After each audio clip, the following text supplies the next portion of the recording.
Pour Donald Trump, la presse est un adversaire. Et pour la déborder, le président américain s'invite dans l'actualité matin, midi et soir. Et même quand ce n'est pas prévu, ça fait partie de sa stratégie de saturation de l'espace, et notamment de l'espace médiatique.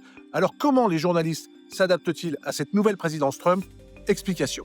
Le changement principal par rapport à l'ère Biden, c'est l'omniprésence du président. L'entourage de Joe Biden évitait autant que possible les moments où les journalistes pouvaient poser directement leurs questions au président. À la fin, son équipe l'empêchait même de s'approcher de la presse. Avec Donald Trump, c'est tout le contraire. Il parle tous les jours et même plusieurs fois par jour, tout en répondant volontiers aux questions. C'est ce qui permet de dire à la Maison-Blanche qu'elle est l'administration la plus ouverte de toute l'histoire. Et Donald Trump répond sans filtre, quitte à choquer. Et ça aussi, ça fait partie de sa stratégie. Les rapports avec la presse ont changé. Le 26 avril, lors du traditionnel dîner des correspondants de la Maison-Blanche, il n'y avait aucun représentant de l'administration. La presse traditionnelle est même parfois ostracisée quand elle ne se plie pas aux injonctions présidentielles. C'est le cas de AP, c'est la plus grande agence de presse américaine. Elle est privée d'accès rapproché au président pour ne pas reprendre telle quelle l'appellation Golfe d'Amérique au lieu de Golfe du Mexique. Parfois, des journalistes sont même tancés publiquement par le président. Cela arrive régulièrement aux représentants de la chaîne CNN. La présidence a permis l'arrivée dans la célèbre salle de presse de la Maison-Blanche de nouveaux médias de droite radicale qui sont systématiquement invités à poser la première question, souvent complaisante. Les questions et les réponses